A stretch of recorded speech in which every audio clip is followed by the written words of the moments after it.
Welcome to Autosure Presents, the podcast dedicated to showcasing the journey of the individuals who've helped shape the automotive industry in Western Australia. We are going to discuss all aspects of this industry that I hold dear to my heart.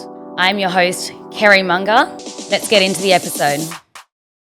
Welcome back to Autosure Presents, the podcast where we dive into the journeys of the people shaping Australia's automotive industry, from the showrooms to the boardrooms and everything in between. Today, I'm joined by someone who's making waves in both performance and prestige cars, Bridgette Maxted, sales manager at CUPRA, who's already helped launch one of the most exciting new brands into the Australian market. In just 3.5 years, she's gone from newcomer to leading a team that's taken home CUPRA Garage of the Year and now bridging the world from bold European performance and elite luxury with brands like McLaren. We're talking about breaking stereotypes, building brand trust from scratch, and what it really takes to stand out in an increasingly crowded industry. Thank you so much, Bridgette, for joining me. What an intro. Thank you for having me. I'm glad you liked it. How crazy are we, by the way, for organising a podcast after work at end of month? I know. I don't think I really thought it through, but today has been madness. And I think when I first booked it in with you, I wasn't actually working. So then I got asked to go into a dealership today. I was like, oh my goodness, I'm frazzled. But we're here, we make it. It'll be the same next month and the next month and the next month. You might as well, because it's all the same anyway. Even during the month, it's the same, so it's fine. Yeah. No, I've got my laptop with me, so I think I'll be doing some things at home later. I know. Look, we've still got tomorrow. But, look, what doesn't kill you makes you stronger, really. Exactly. I actually like end of month. Do you? Yeah, I like the hustle of end of month. I think it's fun.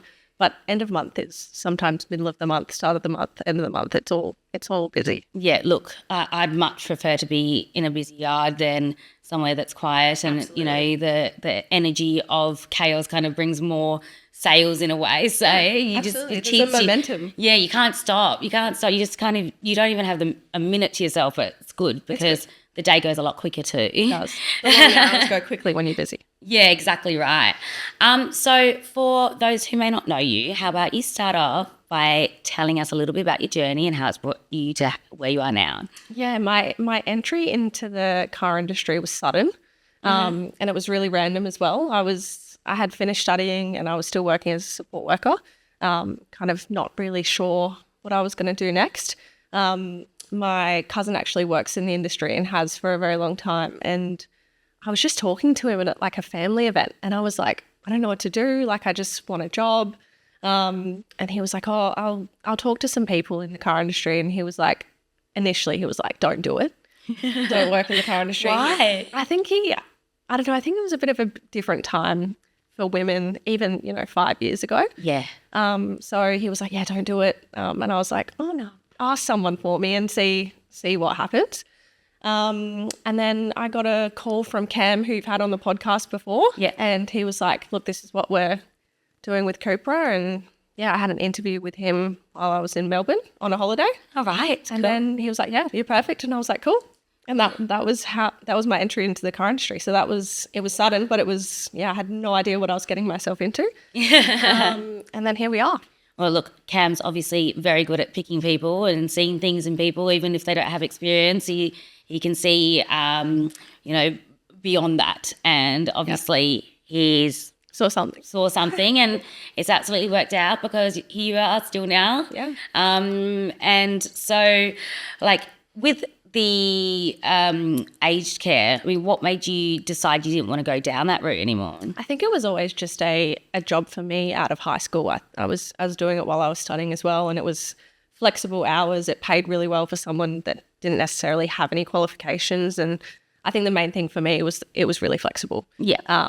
And aged care and disability work has always been something that's been in my family, so I was really comfortable around doing that kind of work. Something that my mum has done and different family members, so I was just used to it. Yeah. And then I was just like, I just want to do something different. But yeah, then all of a sudden we were in the car industry doing something completely different. So yeah. And so how did you feel when you first started out? I didn't really have any expectation or any idea what I was getting myself into. It wasn't necessarily a role that was super defined for CUPRA. It was kind of like, Cam was just like, this is what we're doing. We're launching a new brand into the market. It wasn't necessarily just sales. It wasn't just finance or just aftercare like you would see in a traditional dealership. It was kind of just like, help me launch this brand into the market. And I was like, sure. So, and it wasn't really anything specific that I was doing. It was just helping Cam. So did you start before the CUPRA doors opened to the public? Or? Yeah, we did. So we were, I think it was only for a week or so, but we were in the head office for AHG for a little while. Okay. I think Cam had done most of the legwork in the sense of early adopters and calling leads and speaking to people about the brand.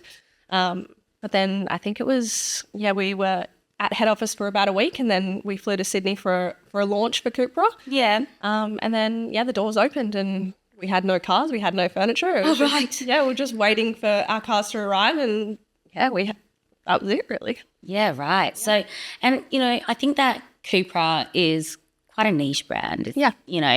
And it just appeals to a certain market of people. Yeah. So how did the launch initially go, and how did you guys get the brand awareness out there? It's funny because it is a niche brand, but the platforms that the drivetrains of the car are things that people are really familiar with. So CUPRA is a part of the Volkswagen Group and shares a lot of platforms and things with Volkswagen. So people were quite familiar with the product that was underneath the skin of the car.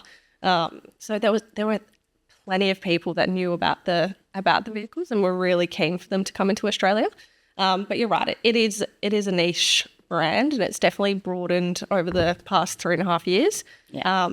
But it was interesting to start off for sure. Yeah, of course. Because forgive me if I'm wrong, but CUPRA is that supposed to be like a Spanish branded vehicle manufacturer, but they're using a lot of Volkswagen drivetrains and stuff. Yeah, correct. So like for Volkswagen Group, so you've got Skoda, Audi, CUPRA, Volkswagen, Lambo, a few different brands. So everyone kind of shares bits and pieces from each brand, and CUPRA is kind of lucky enough to take the best bits from each kind of manufacturer and put it into one. I think our cars are a really nice mix of the best parts of the Volkswagen Group, which is nice. Yeah. So because they're very like sexy looking too. Yeah, they're a nice looking car. They're very good looking. So were there many hurdles at the beginning when you first? Yeah, for sure. I think Australians are quite hesitant for new things sometimes. And that was interesting once we kind of got past the early adopters. It became people that were becoming aware of our brand and were kind of like, well, why should I buy this over a Volkswagen? And just a little bit hesitant of a new product. But I think if you explain it and sell, as all good salespeople do, you can give that reassurance to customers, and then it's just a really great product at the end of the day.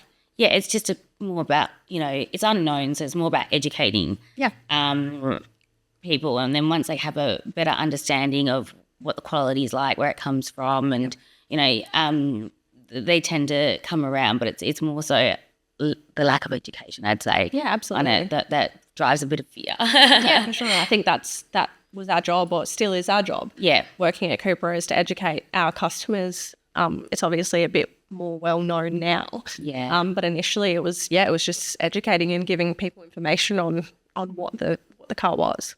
So in the early days, like how was the brand awareness, marketed, I suppose? How did you get the branding out there? Yeah, so I guess CUPRA is agency model, which means that CUPRA Australia own all of the cars, and they do all of like the big marketing pushes. Mm-hmm. So all of the big marketing came from CUPRA Australia. So your big bill, what are they called? Like big signs and billboards. Yeah. Yes. That's all done by CUPRA Australia. So that kind of thing we didn't necessarily have to do too much of, but local marketing we definitely had to do.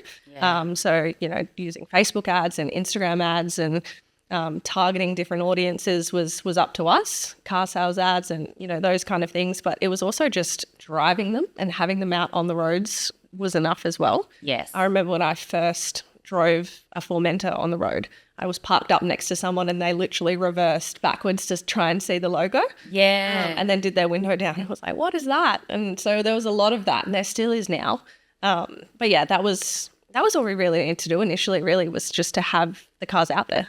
I think that CUPRA does really well with their badge. Yes. The badge, it kind of looks like a transformer. That's what I think. And I remember the first time I saw it, I was like, what is that? I think it just intrigues everyone. Yeah. And that kind of, gets them a little bit interested, because it doesn't say. And you're like, what is this car? I can't figure it out. Yeah, sure. Has someone changed the badge? Is this like a custom car?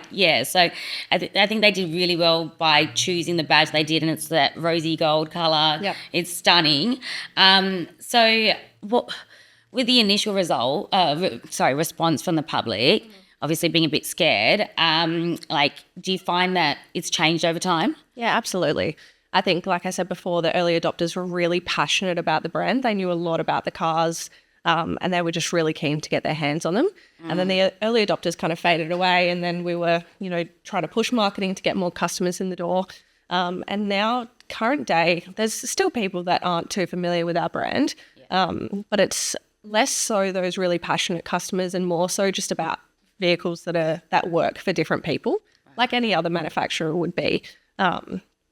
People are just looking for a certain product, whether that's big or small cars or fast cars or whatever it may be. I think it's now just becoming an option that people are considering, less than a really niche product that only certain people want, if that makes sense. Yeah, that makes sense. Yeah. Do you think that, once someone's owned a CUPRA, they then become quite brand loyal, or? I think we're just starting to come into that now. Yeah. So end of people's finance contracts and GFE products and things like that, where people can either hand back their cars or get a new one. So we're kind of coming into that phase now where we're seeing some really big brand loyalty, which is really cool. So customers purchasing a second car or for their daughter or for their kids that are getting their P plates or for their wife. So we definitely have that brand loyalty there for sure. Yeah.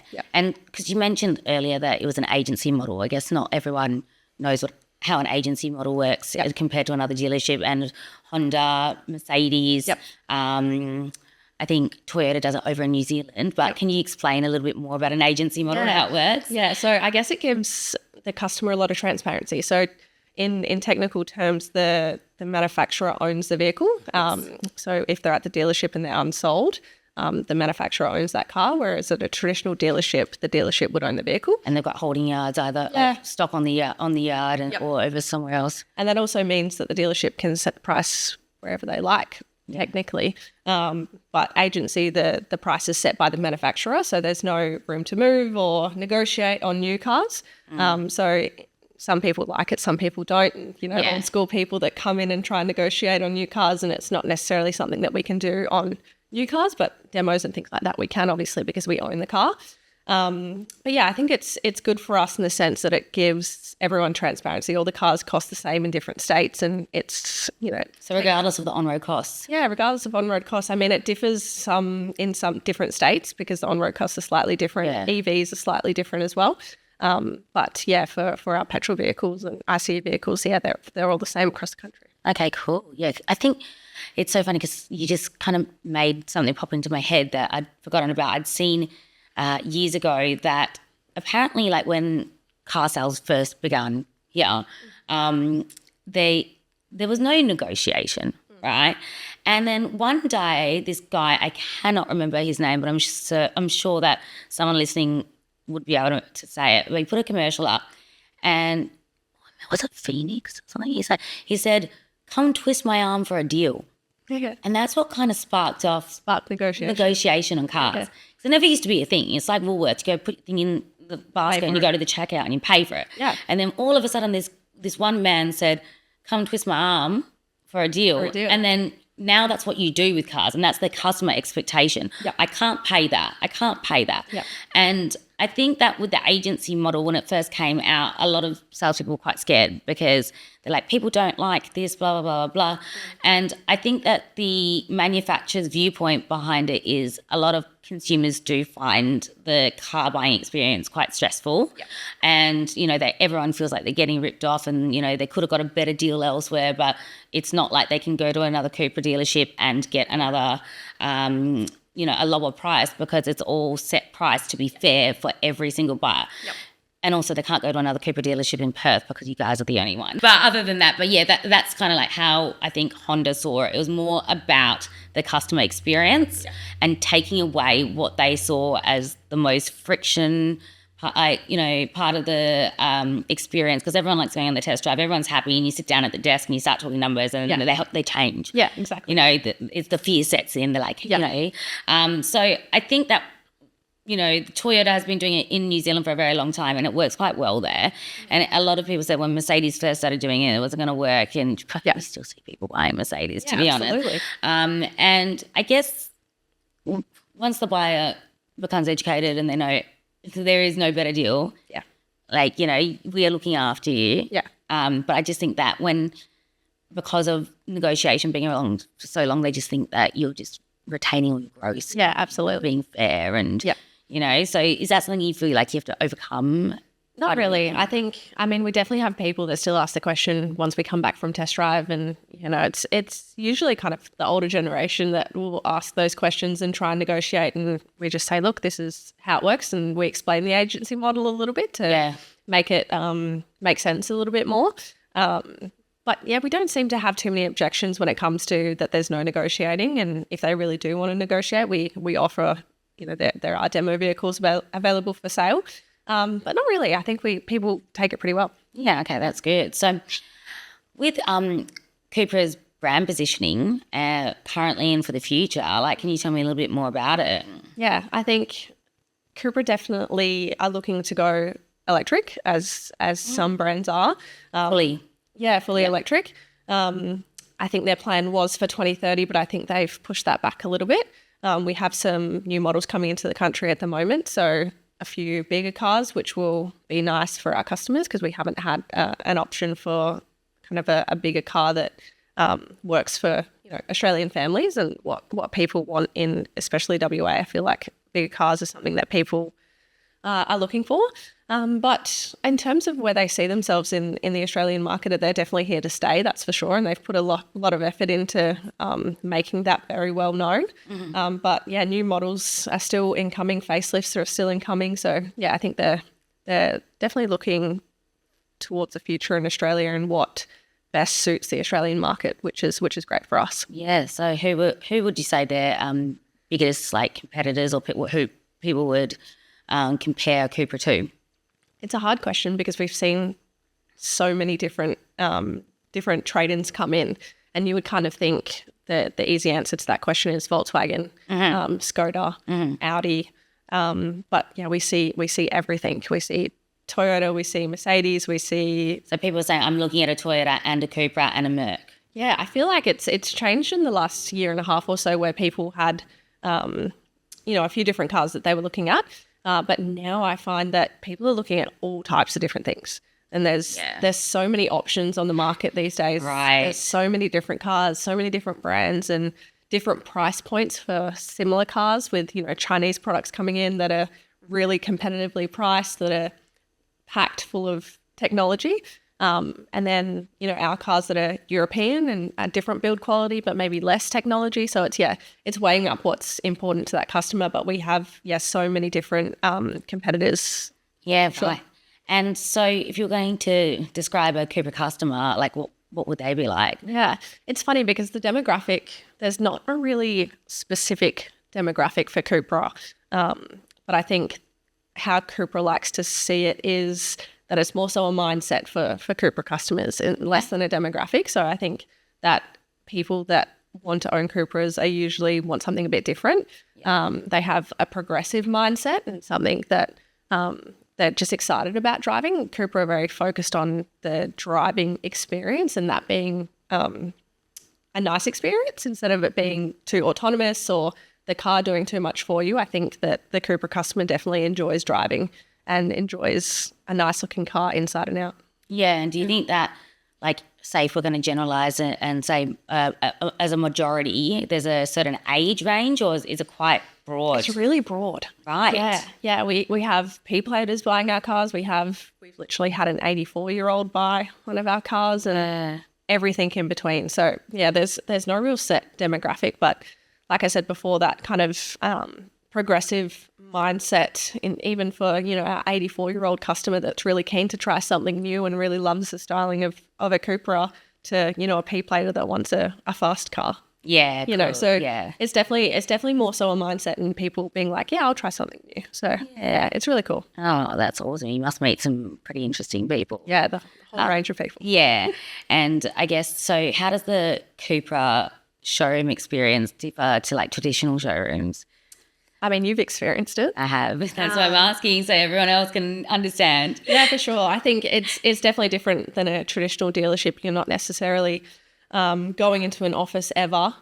We have a lounge area in the center of our showroom, and that's where we do most of our order taking and talking about, aftercare or finance and things like that. We just sit on the couch and have a coffee and have a conversation about our cars. So it's definitely a more laid back experience, and we like to, I guess, break down the guard of customers when they first come in. It's not too professional, but it is still in a sense, and yeah, it's definitely a more chilled and relaxed environment. Yeah, I think that the only way I can put it is from memory. It's been a while since I've been in, and but it kind of reminded me of like a record store. Yeah, because you had like leather jackets and like just cool like funky stuff around, like merch that you could buy.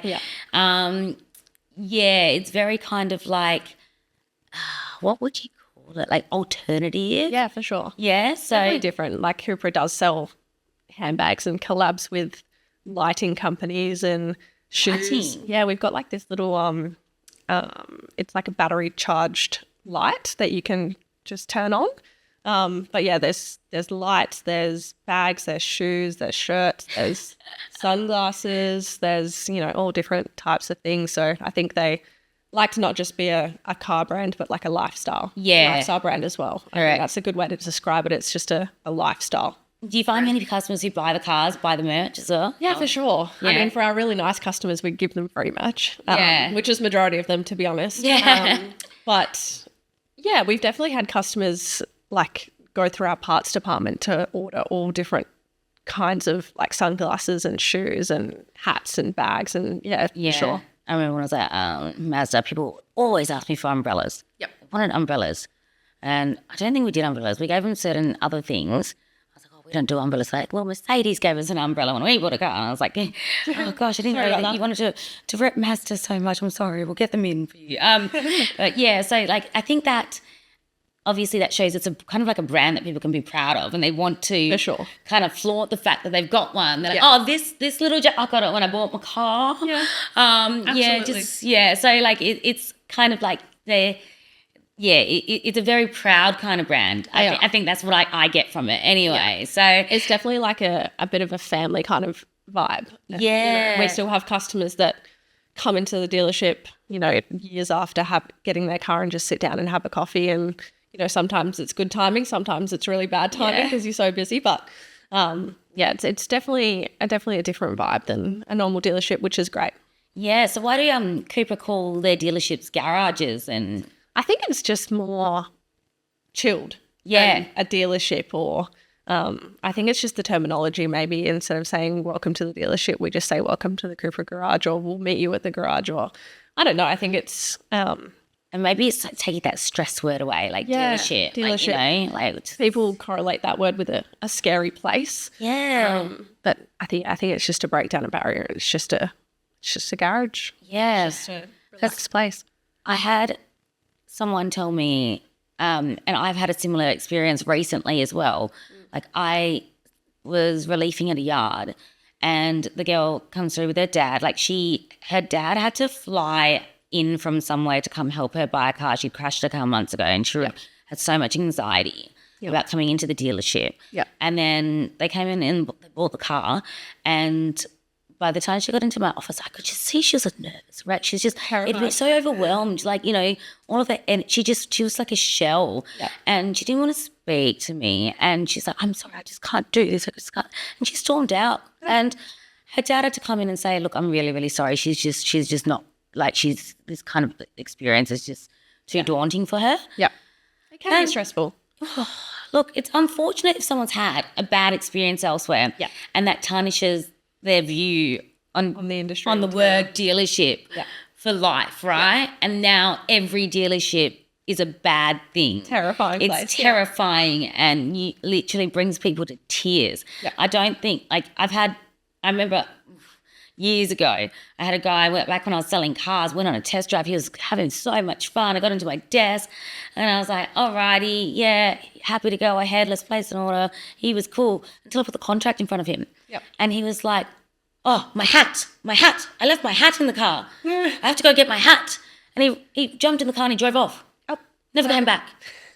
Never heard As soon as I of put him the piece of again. paper in front of him, I was like, what? Yeah. Like, what? and again, like, it's that piece of paper or the sitting down, the negotiation. Like, it's just, it's not common that, like, it's not like most people hate it, right? Some people find a lot of joy in the negotiation. They love it. Yeah. Sure. But yes, for some people, he had to fake that he forgot his hat. I was like, why do you need your hat when you're sitting inside? And then, He had it planned all along, really. Sorry? He had it planned all along. Yeah, he must have done that to every yard up the street. But I don't know. It's very overwhelming for some people. Yeah. And I don't really feel like it's the dealership in themselves. It's more the decision making. Yeah. And a lot of people now, I think in general in life, find it very hard to make decisions. Yeah. And they find it really, really overwhelming because, again, there's so many different options and people don't trust that, that they're going to make the right decision. People are just trusting of a lot of things, I think, through the process of buying a car. Yeah. Whether it's the right car, whether they trust the salesperson, whether they trust themselves. There's so many parts to it, I think, that people get nervous about. And we still see it. You see it all the time, but I think it's slowly changing in the industry. The reputation of the car industry and salespeople in general, and whether they're trustworthy. We can't get away with the stuff we got used to. Like, well, not that meaning me, but like people in the past. I think even 13 years ago, when I came into the industry and how it's changed to now, like it's all kind of corporate feeling. Yeah. And I think that like people can still be a little bit nervous, a little bit anxious, but if they meet the right person, it soothes them. Yeah. And not to the point where they're storming out. And it's a shame that there are people like it's fine to be nervous. It's fine to be, and then and you give them a good experience and you're like, oh, that was great actually, and that's cool. Yeah. But yeah, the fact that some people have massive anxiety over it, it's just that's really a shame. And it's not like they feel anxious going into Woolworths. It's just the word dealership. Yeah. It's just the word dealership. Yeah, it's just scary salespeople that are running up to them. Yeah, so I know. Well, that's what we're here for. That's what we're here to do is give them the good experiences, hopefully, and change their mindsets on it and going forward. But more leaning into you personally. I mean, you started off as a sort of an all-rounder, really, sales here, there, everywhere. So you actually got quite good insights to all aspects of departments-wise. Yeah. And now you're sales manager. Can you describe what that transition's been like? Yeah, I think I was really lucky. I mean, we touched on it before, to come into the industry with no expectation and kind of not one set role. So I was really lucky to learn about all different kind of facets of the business, because at the end of the day, a dealership is a business. Yes. And we touched on it before, but I was really lucky to work with Cam early on, who is, a great operator, and he's very good at what he does in terms of running a business. Mm-hmm. So I was really lucky to learn off of him initially and kind of see, what not a lot of people fresh into the industry would learn about, the back end of the business and how the dealership actually makes money and where we need to be. And so I was really lucky to see that kind of stuff really early on. Which very transparent. Yeah. And I think if you come into the industry as a salesperson, your focus is to sell cars, and they hide a lot from you. So like I remember when I was early days, I never saw costings or I didn't know anything about it. It was this big thing. They don't want you to know. What's in a car because they think that you're going to give it all away. Exactly. But it's good that you got that insight. Yeah, so I was really lucky in that sense, and I was really lucky to have different people that Cam moved on, and then Scott, our new general manager, has a completely different leadership style, but one that I've learnt so much from. Very very different to Cam in some ways, but similar in others. Both very good operators, but different leadership styles. So I think that's both of those people really molded me in the sense of how I wanted to manage a team and sell cars even, and how to treat customers. And so I think I was really lucky early on to learn from really great people. And I think I also got to come into the industry where, you know, as a female, I had no idea what the industry was like for a female. Nor did I think it was going to be bad. I didn't think it was going to be good. I had no idea. I was also... I had a bushy tail. Yeah, pretty much. Yeah. And CUPRA's obviously right next to Mercedes-Benz. And at the time, Nadia, who was the business manager over there, she was like the epitome of what I wanted to be like in the industry. Yeah, right. I was like, when I grow up, I want to be like her. So I was really lucky in the sense to have a female in the industry that was absolutely beautiful, but absolutely amazing at what she did. Yeah. So I looked at her and I was like, oh, I want to be like that. Yeah. And I think I was super lucky to have, you know, a female in the industry that I could look up to as well. Absolutely. And not just, you know, idolize a man or what men could do in the industry, but also what women could do as well. So, yeah, I was really lucky to have, you know, great people that molded me really early on. I think it's really important as well to, when you are learning anything, to get different leadership perspectives, because then you can select out of those things what's going to be right for you and adapt them for yourself. Absolutely. And the more that you're exposed to, you know, you then benefit from it, because even though, say, everything that Cam does obviously works for Cam. Yep. Everything that Scott works for Scott. Yep. But then, you know, you've picked pieces of them and you're Bridgette, right? Yep. And you pick things from Nadia and you pick, you know, from people. And when you've got really good operators and you've been exposed to very good operators, yep. You know, you can pick the best out of it, and you're kind of like this hybrid of all of them. Yeah, mixed together. And it's such a small team as well. For CUPRA. It's not a huge, large dealership where you only see them for 30 minutes a day. You know, we work one-on-one with each other all the time. You don't even have offices. You're just sitting on the couch. Yeah, so that was great for me as well. I just soaked up everything I possibly could, unknowingly almost as well. Yeah. It kind of just so overhear each other because there's no walls. Yeah, through conversations with, you know, colleagues in the industry or with customers or with the manufacturer, and, you know, just soaking up those conversations unknowingly and being like, oh, yeah, that's how I want to act and that's how I want to treat people and how I want to lead a team. So, yeah, I've been super lucky just to be able to be, you know, in those conversations or around those conversations from day one. Yeah, that's been really cool. Yeah, I guess jinx. So were there any hurdles when you first made it to sales manager? I mean, there was. I think the process for becoming sales manager for CUPRA, at least, they kind of have a conversation with some people at CUPRA, and, you know, Scott was the one that gave me that platform into sales manager. And I remember overhearing the conversation, and I think it was the sales manager for the country. He wasn't too sure about it at the time, and Scott was like, look, you know, I'm going to do what I want to do anyway, and I think she's, you know, perfect for this role. And, you know, I'd been with the brand since we launched in the Australian market, and I was the only one left. Oh my gosh. Everyone else had left me, and Scott was like, she's perfect for it. Yeah. You know, so he got a bit of pushback in that sense, but still gave me the opportunity and had the faith in me to do a good job. So, I mean, there's always going to be little setbacks and people that don't quite believe that you're the best fit for the role, but you just prove them otherwise. So, oh, how good is it to have someone that backs you though? Yeah, absolutely. Oh my gosh, that's that's perfect. You know, to say having like doubts from obviously above his head. Yes. And him saying, sorry, but this not sorry. Yeah. Don't care. Yeah. Really. Absolutely. But do you think it's because of your age or? Probably. And look, I'm the first person to say that I was definitely not the person with the most experience in the room. Yeah. But I had the most experience with the brand. So yeah, I think that definitely gave me a leg up and gave me a great opportunity. But yeah, you know, maybe my age, I was only probably 23 or 4 at the time. So I was super young. Quite young, yeah.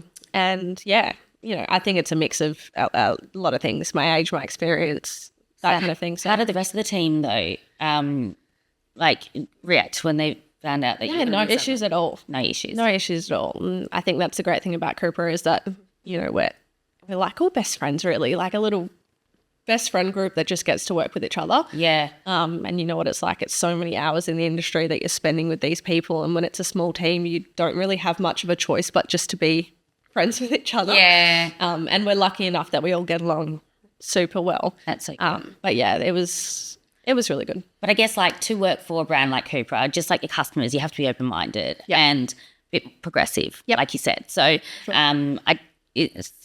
it's good that, you know, no one was threatened by a young female making up when, like you said, you didn't have the most experience. No, absolutely. You know, and so it's good that you had support all around you from above you, below you, you know, that's I think as well, Scott could have easily have just hired a sales manager. Yeah. He could have easily just been like, that sales manager didn't live and breathe and launch the brand. Yeah, exactly. So it's not always about how many years you've done it. Like there's no one, I don't think, that could, like, who understood the brand, the customers, the culture, and seen it grow and be passionate about it the way that you have. So, you know, it's really a testament that as a 23-year-old, you had someone backing you saying, you know, I don't care. She's doing it. Give her a shot. Yeah. Sure. And again, he saw faith in you, paid off. Yeah. Right. He made the right choice. So, and he knew it to stick with his gut. Yeah. So, and so when it came to, obviously you had a lot of training from Cam in the early days and exposure, and then Scott, you said, has been really great support for you as well.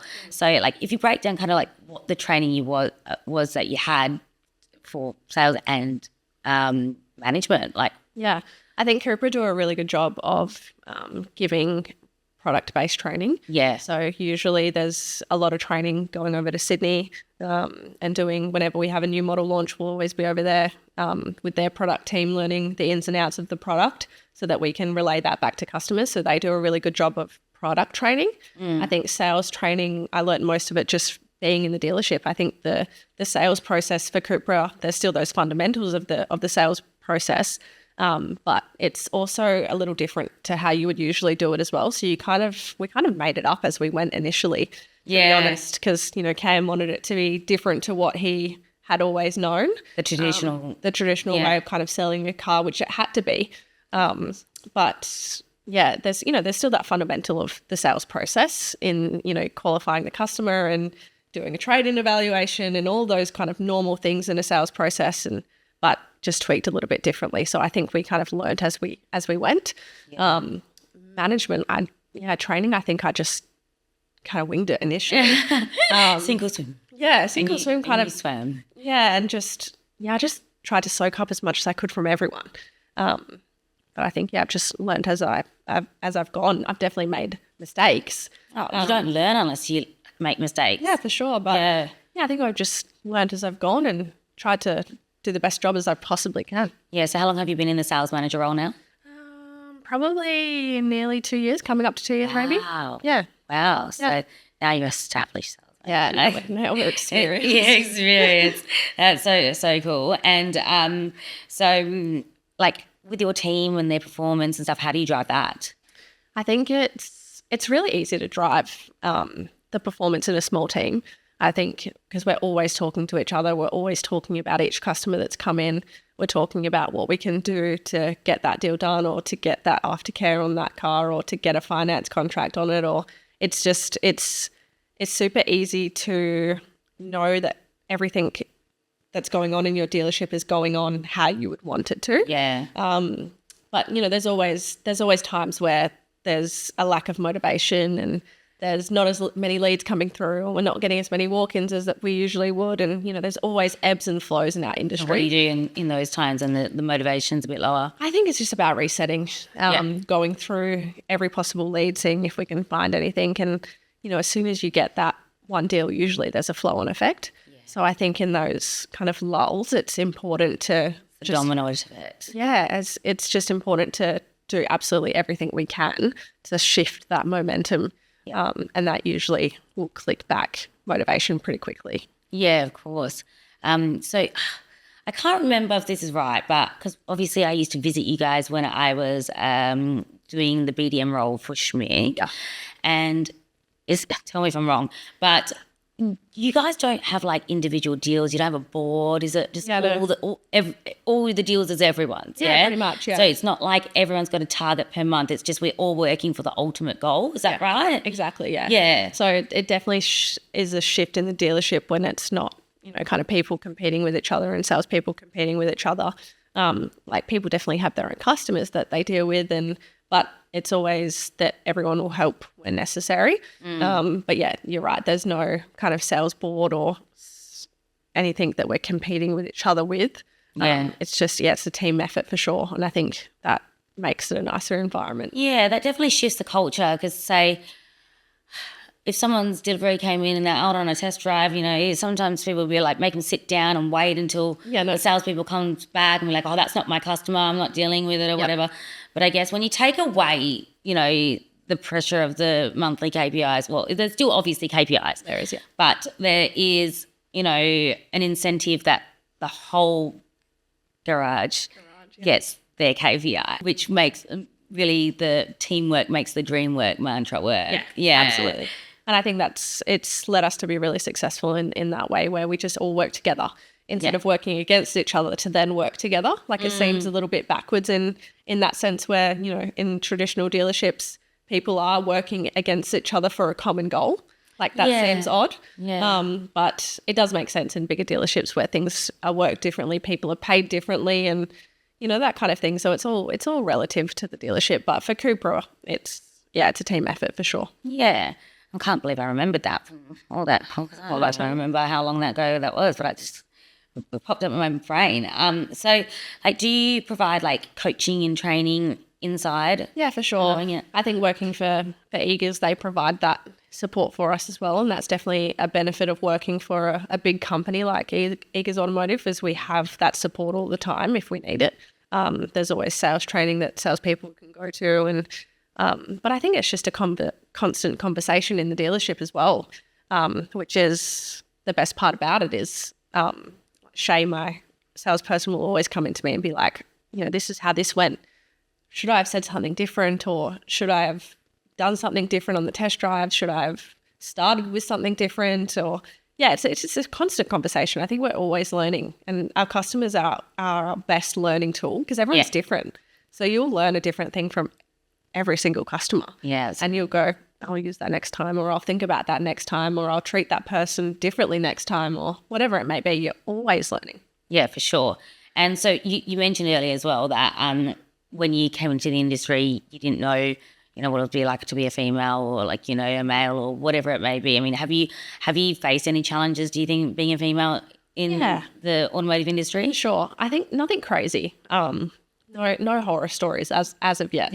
But there's always, I think you can always tell where there may be it's always from different departments. So like a service manager or someone that's not directly linked to us at the dealership that may be a little taken aback by my age or being a female in the role, or that you can kind of just sense a little bit of doubt, or they might not take you as seriously, or if you ask for something, they might just be like, I'll get to that later, or whatever it may be. But I think I always try to approach things with assertiveness, but kindness at the same time, and try and earn that respect as quickly as possible. Yeah. But I think that there's a fine line, what I've found personally in my experience, between, having your boundaries, being assertive, standing up for yourself in a way that's still, I suppose, respectful. Yeah. But like, you just come across, people think you're a bitch. Yeah. Right? They always think you're a bitch. I was having this conversation with Scott today. A guy can absolutely blow up, call you every name in the world. Yeah. And then, he's just, trying to get something done. Yeah, he's just a go-getter. He's just whatever. He's passionate, whatever. And then the only word that they have for us is bitch. Yeah. Right? She's crazy. Like, someone's done something wrong and you pull them up on it. Oh, she's a bloody bitch. Yeah. For me personally as well, over the years, I found, I don't think they do this intentionally, right? I could be having a conversation with my manager who's a male, or, a colleague that's a male. Yeah. And I'd be halfway through a sentence and another male walks up and they'll, number one, the male's in the wrong, the second person's in the wrong, and start talking over me. And then you'll see the head move, and then the new conversation would start. Yeah. And I don't, it's really hard because think it's a really noticed thing, but I notice it. Yeah. I notice it a lot. Yeah. And again, if I say something, like, oh, sorry, I wasn't finished. Then you're a bitch. So, sure. Yeah, it's a really tricky, that's what I've found tricky to navigate. Yeah, I think I haven't experienced anything too crazy. I don't know if it's my personality or how I come across, or I don't know. I found that majority of people that I work with or have been surrounded by in the industry so far have been super respectful. I think working in a big company like Eagers is, there's a real push on. Well, I've worked in all sorts of dealerships, like ones with big HR departments, ones that are quite small, and I suppose when you've got these big dealer groups, companies, you do feel there is a more tighter kind of sense of professionalism and expectation on how people treat each other and X, Y, Z. Yeah. Whereas I can feel, there's different kind of cultures, and it all stems from above, and you've got really good leaders as well, and what they're going to tolerate. Yeah, we do. And they kind of set the tone of what's going to be acceptable and what's not acceptable. Yeah, we have big group for Eagers. We have big group sales manager meetings monthly, and you're sitting in the room in that sense, and there's not many females in those rooms. But I think Sam Hodges does a really good job of giving you that respect in those meetings, and as anyone should, just treating you normally. And because you're a human being. And I've been really lucky to have the support from him as well. And, I feel really lucky to be able to be supported by the people that are not necessarily that you deal with day to day. But you always feel very respected and supported by even those people higher up within the group as well. So, I think I'm really lucky in that sense that I haven't faced a crazy amount of adversity as of yet. Maybe it'll come one day, but for now, not really. No, I think that you're definitely working for the right brand and, with the mindset to be where you are. But, and you know what, a lot of this stuff was years ago, right? I've heard some horror stories for sure. Trust me, I've got way more, but I'm not even gonna go there because I'm just gonna get upset. But those are the more milder ones. So I think it used to be a lot trickier over time when I first got in. And now I think that I'm comfortable. Like I think as well. I think that I also do stand up for myself. Yeah. So I'm more confident. My presence doesn't invite a lot of that as well. I think it's changed a lot. Yeah. And from what I've heard as well, I think I came in at a pretty good time, which is pretty lucky. But I've heard absolute horror stories, and I'm sure you have millions. But look, I don't have millions. I've got a couple of handfuls, but look, I've been in this industry for 13 years and everything's going to be rosy all the time. No. But I'm still here. I still love it. I've got a million good things to say about it. And a couple of handfuls of, not so great. I think we're twins right now. We keep finishing each other's sentences. It's crazy. All right, let's go on to something a little bit more exciting, McLaren. Yeah. So now you're kind of closely working with that side because obviously you're next door to each other. Yes. Tell me about it. Like how's that? Yeah. I mean, circling back to our initial conversation, Nadia actually went from working for Mercedes to being the general manager of that business at McLaren. Oh, So she kind of spearheaded McLaren Perth into Western Australia. Yeah. So she was right next door to me, which I loved. And I think seeing her there initially was really cool. Yeah. And then it had a different brand manager, and then we took over as well. So working across both sites, and Scott's done a really good job initially trying to figure out where he sits in that brand and how we can make it really successful in Perth. And it's an interesting brand. I think the customers are great. Yeah. It's not too dissimilar to CUPRA, to be honest. The customers are really passionate about the cars. The price tag is very different. But I think the customers are similar in respectively, where they're really passionate about their cars and love the product that they're purchasing. Yeah. But McLaren, they're awesome. They're awesome cars. I didn't know that McLaren didn't exist in Perth before that, but we didn't have a dealership. There's definitely McLarens here. But there's no dealership, so people had to purchase them from different states. Right. Awesome. But Oh, cool. So I know because every time I drive past the dealership, I'm like to my kids, look at the cars. Yeah. And they don't even care. But I'm more excited. But yeah, so I just like, I love Mercedes, McLaren, CUPRA. I'm like, yeah, they're so pretty. They're so pretty. So yeah, but so as you said, the customers are very similar to CUPRA. Yeah.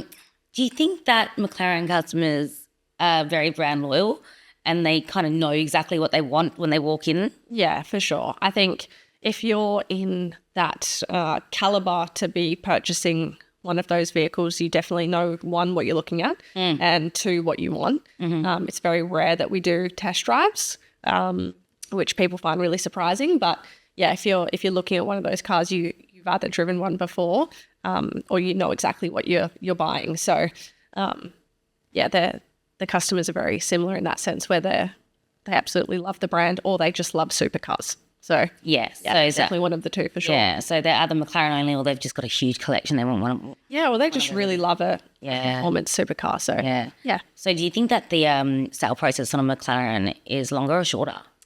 It really depends.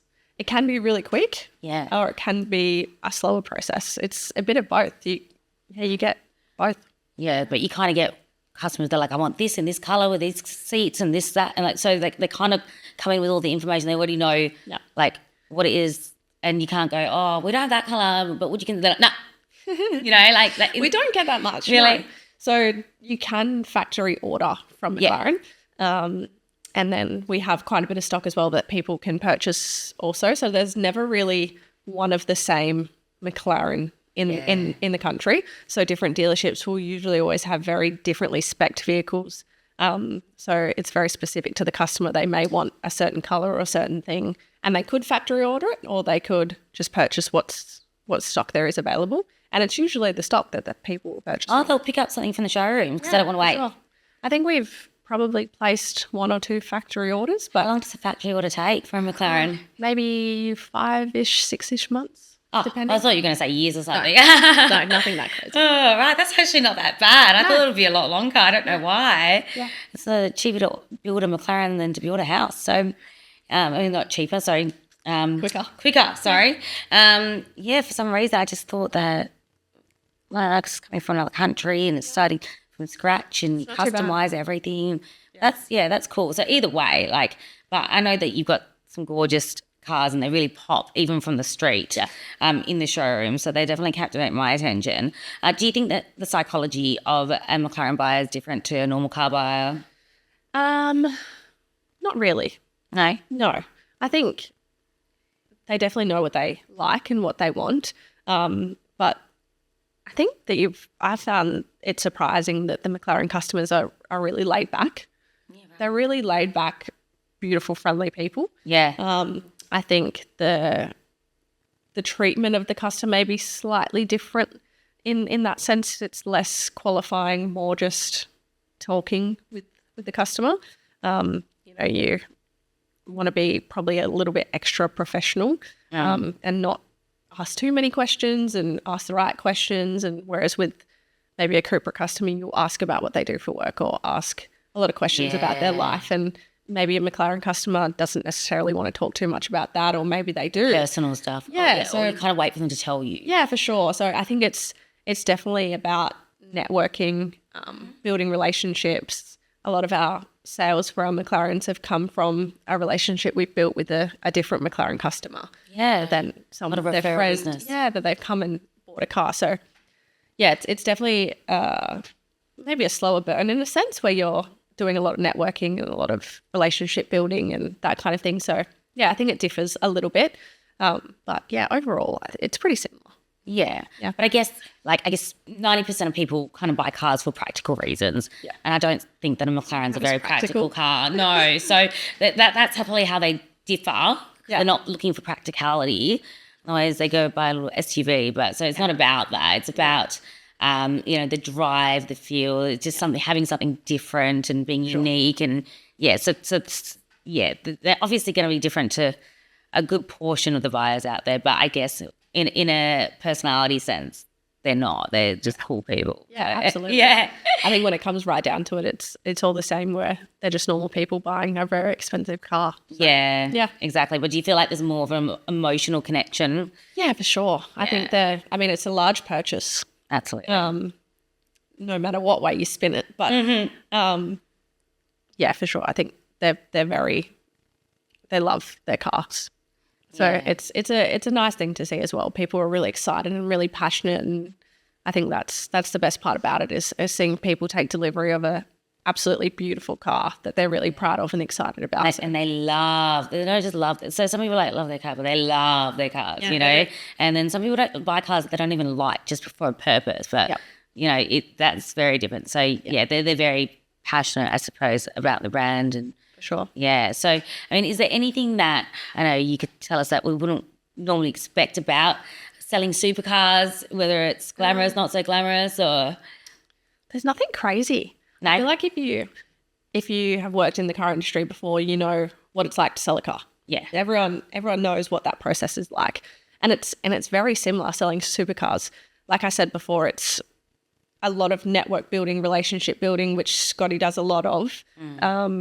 And so does Shay as well. But yeah, I think that would be the biggest difference is you do have to gain the trust and you have to go through the process quite slowly. Maybe the customer's not quite ready to place their order. They're not quite ready to purchase the supercar or the McLaren yet.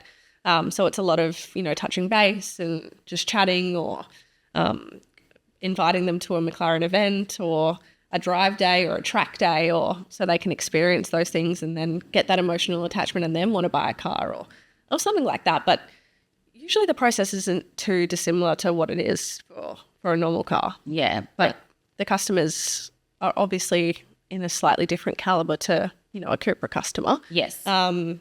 But yeah, they're really interesting people. Yeah. I mean, they've had really interesting lives, whether they've come from nothing at all to then, building a beautiful business that's really successful. Yeah. So they have some really interesting stories, and yeah, I think they're great people. They're really cool to just chat with, even, if they pop in for a coffee or on the delivery day, they bring their whole family, and it's, it's a really big sense of achievement. Absolutely. It's not just here's another car. No. It's a really big achievement for our customers. Badge of honour.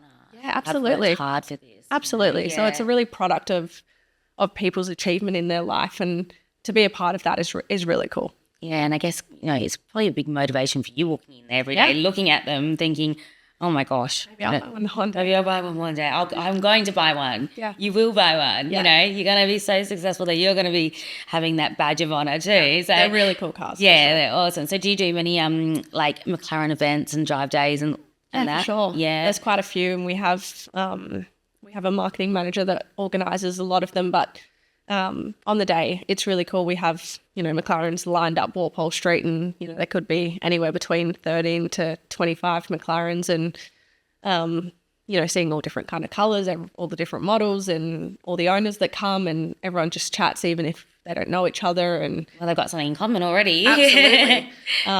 But I think one of the coolest things about being able to be in that dealership is the people that we just have coming in to look at the cars. Yeah. Kids, families, old people, young people, anyone that comes and wants to have a look at the cars. And I think that's a really cool part is letting people look at these dream cars. And I think it's a really cool part of it. Light up. I'm sure people that, drive past it, because it is very eye-catching. Yeah. I reckon that they just do a Uis. Yeah. And they just go, I need to get a closer look. I need to have a look at it. I'm like, whoa, like what? Some people wouldn't really know what a McLaren is, but they just see the car and they just want to know a bit more about it because it looks really cool. Yep. So for yourself, like in the future, like what do you see for yourself for your progression and your goals? I definitely love the car industry. Yeah. I think. You think you're going to be here for life? Yeah, probably. I think once you're in it, you get stuck in it. Yeah. But the car industry has allowed me so many opportunities really early on in my life, and to be in a position where I probably didn't expect to be this early on. Like, I've just bought my second house, and that's all because of my job. If I didn't work in the car industry, I wouldn't be in that position. So I definitely see progression within the industry, probably outside of CUPRA, at some point and maybe go into a different brand. But at the moment, I'm really happy where I am currently, and still looking to see CUPRA really succeed and expand and get bigger. So I think that's the goal for the moment, is to see it just become really successful.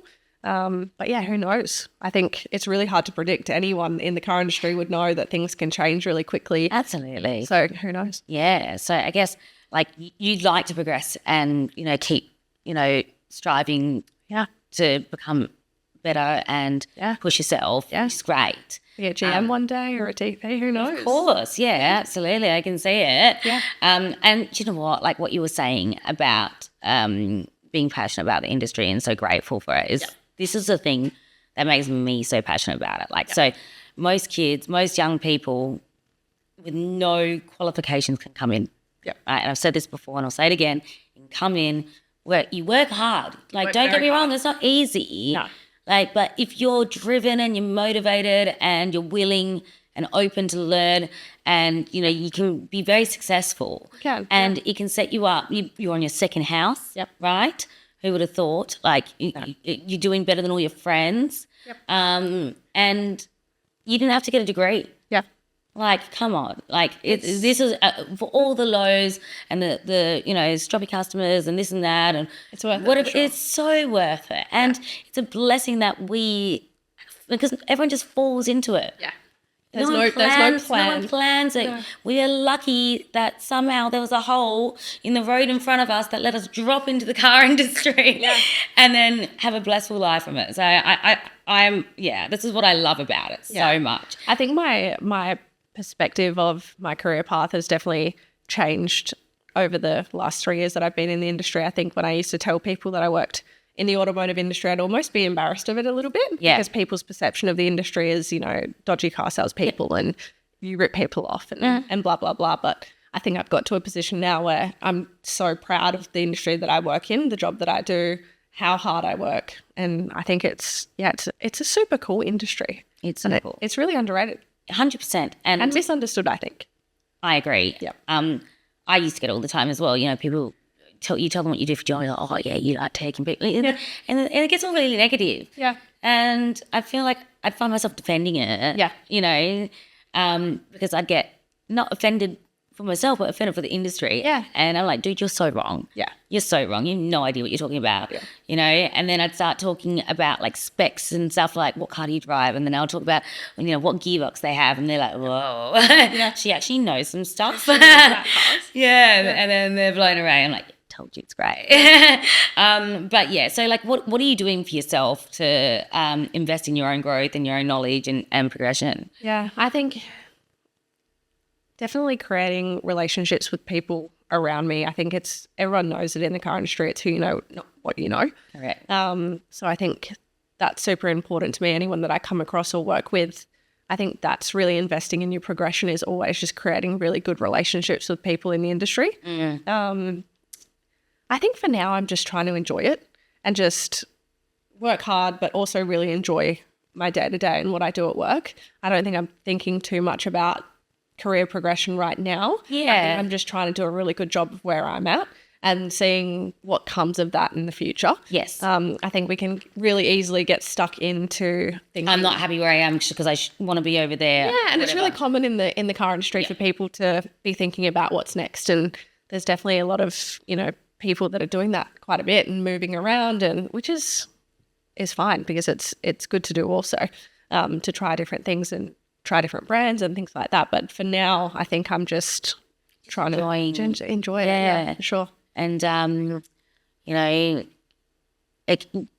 thing is, you don't want to rush into it anyway. Yeah, you want to get all the knowledge, all the experience, build your network up, and just, and then when it's your time, you're like, I'm ready. Yeah. I'm super ready. Yeah. Give it to me now. Is that it? I know, opportunities always pop up in the car industry. Absolutely. You either shut them down or you take them, and I think when the right one pops up, it'll feel right. It's got to align for you. Yeah, for sure. Right for you. Yeah, for sure. I just don't think those opportunities the right ones have come yet. Yeah. I think anyone in the industry knows that opportunities are always coming your way. People are always asking, oh, do you want to come here, or do you want to do this, or whatever it may be. But yeah, I think the right one just hasn't come yet. And even if even if the best opportunity came, I don't think I'd take it right now. Yeah. I think I'm really loving what I'm doing right now, which is good. Of course. Well, that's really great to hear. So as a little lighthearted finisher, I want to know about the first car you ever sold. Did it go smoothly looking back, or what feedback would you have given yourself? Yeah, I remember. It was a Formentor VZX, which is our most powerful variant of the Formentor. Yeah. And I was so nervous. I remember, because CUPRA's kind of more of an order taking situation where they place the deposit on an online kind of thing, and then the process goes from there in terms of organising delivery. But I remember we went for the test drive. That was all great, and I was feeling fine at that point because you're just talking about the car. You're talking about the customer, and we're talking about their life, and that was all fine. And then we sat on the couch, and I think all that came out of my mouth was, "So do you want to do it?" That's all that came out of my mouth. And I was like, oh my goodness. Surely I could have said something a bit better than that. But the customer was like, "Yeah, let's place the order." And I was like, "Really?" Really? That's cool. So I was just, I had. So are you sure? Are you sure? Are you sure you really want to do, trying to talk them out of it? Yeah. So I was, I think I was just a nervous wreck. And I think even for the delivery I was as well. Because I was like making sure that we, planning a delivery is quite complicated sometimes. There's so many different moving pieces, and, the timing has to align, and things have to be ready for the customer. And, it's quite an in-depth process sometimes. Yeah. And I remember I was just stressing about everything being done. And then once it got to the showroom, I was like, make sure it's perfectly detailed, and then the cover over. And I think I was just nervous, but you get past that point and you're like, it's just another delivery. But, obviously, but you're probably more nervous than the customer picking up their actual car that they paid for. Yeah, I was so nervous, and obviously I didn't want to do anything wrong, and I'm a bit of a perfectionist sometimes and a bit of a control freak, so I wanted to do everything myself. And Cam was like, "Do you need any help?" And I was like, "No, I need to do it myself." But, and I think that until you experience certain things not going right, but then at first when you're green, everything is chaos and everything's so dramatic, and oh my God, the ceiling's going to crumble. And now you're in a position where you've got the knowledge that, say, if one of your sales members came to you and saying, "Oh my gosh," and you're like, "It's all good. We can do this, or we can do this, and we can do this." And looking back, what would you have said to yourself back in that situation? Just calm down. Just relax. I think as being a sales manager for a little while now, our job is to fix problems. Yeah. We are solutions people that need to find a solution for any problem. And not enhance the problem. So I find that, my decision making now and thinking of solutions just comes really easily. Yeah. But back then, little things that didn't go well felt like the end of the world. Oh my gosh. But now it's just an experience, an age thing as well. I think that everything in my life is that way. But I don't know. I just say, let's relax. Just have a think about it. Let's see what options we have here, and then go from there. Yeah. And there's usually a very good solution that just keeps everyone happy. Correct. So, that's, I've really enjoyed listening to your perspectives and your incredible journey. Thank you. And obviously, I think I saw you back in those early days, and it's so cool to see how far you've progressed and how much you're loving your job. Yeah. And it's inspiring, obviously, to see someone who's been kind of thrown straight in the deep end and just kind of managed to get to where you are now. Yeah.